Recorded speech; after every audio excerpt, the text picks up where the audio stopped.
Tom Atencio, do you guys remember Tom? Tom's a great guy. Tom was fun to be around. I was around him a number of times. I found him to be a very hardworking guy, and Tom was the guy who ran Affliction. And people thought that Tom owned Affliction. I don't even know if he had a piece of it. I think he was just the guy. I think he just ran it. Not totally relevant to the story I'm sharing with you. Tom Atencio was the Affliction guy.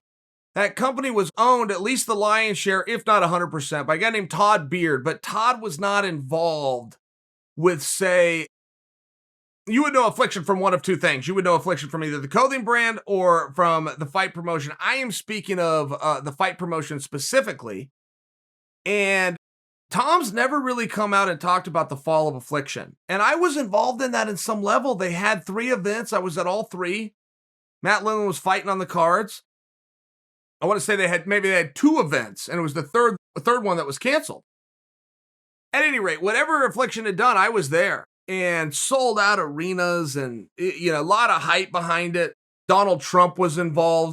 Oscar De La Hoya was co-promoting, which was very helpful, particularly in California at that time. And whatever you might think of Oscar and how he did in MMA, he did really well with what his involvement was with Affliction. I remember seeing him at a press conference. Man, Oscar was on point. Just to bring to you, for example, they did a really good job. They spent a ton of money. They brought in some very high-level talent. Both of the shows that I was at, Fedor was the main event. One was against Tim Sylvia, who had just been the UFC champion, very relevant fight at the time. One was against Andrei Arlovsky, who had just been the UFC champion, very relevant fight at the time. Plus, they had a whole card. I mean, the card was just stacked. Vitor Belfort was fighting on those cards. Vitor fought Terry Martin. He fought Matt Lindland. Josh Barnett was on those cards. I can remember Josh fought, I think he fought Arlovsky one time.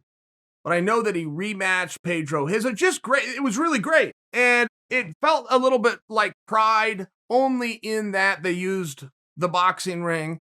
And then they made their share of mistakes, like everybody, right?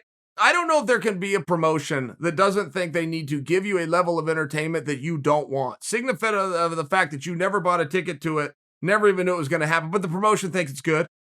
Like, these guys brought in Metallica or some kind of a dirt head band. I think it might have been Metallica, but it was a big name, even if I'm wrong.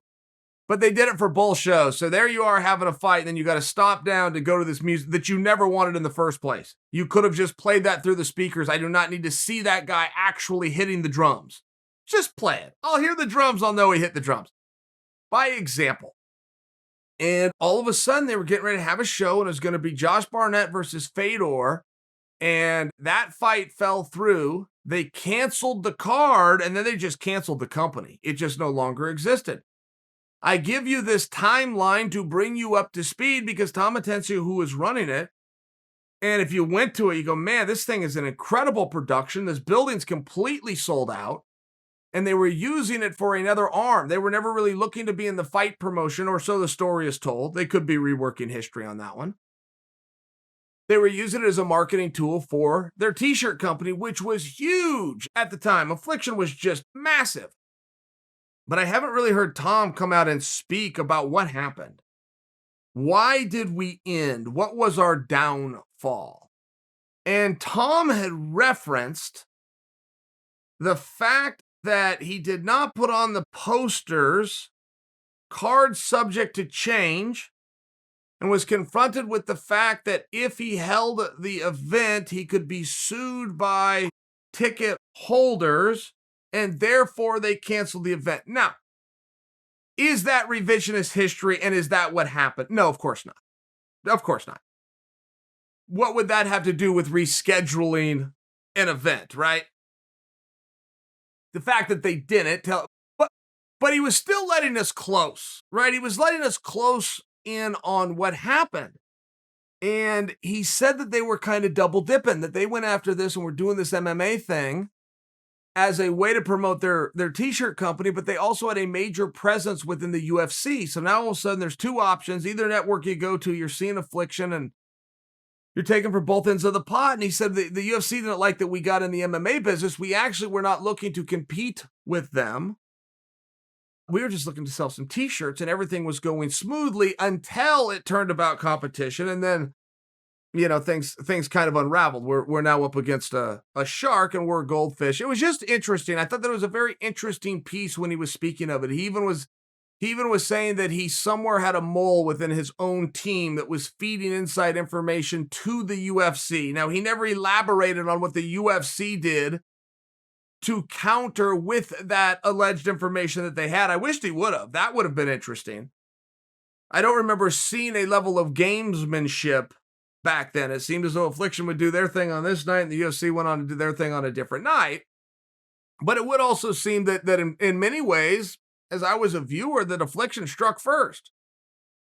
I mean, the fact that they got their run in the UFC, and I think it was even further than that, like Dana personally, Dana's always wearing a t-shirt and you never know where it came from.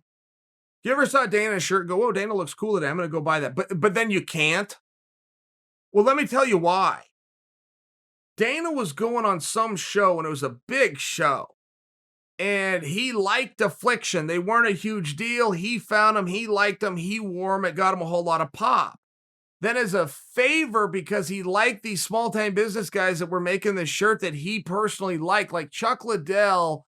I'm probably 90% accurate on this story. It's been a little bit of time. But Chuck was going on the Tonight Show or something like this, and Dana told him, "Hey, wear one of these guys' shirts." It was something like that, and it really helped. Then all of a sudden, let's start sponsoring your fighters and getting involved. But in many ways, when I say they struck first, all of a sudden they're in business with the UFC, against the UFC.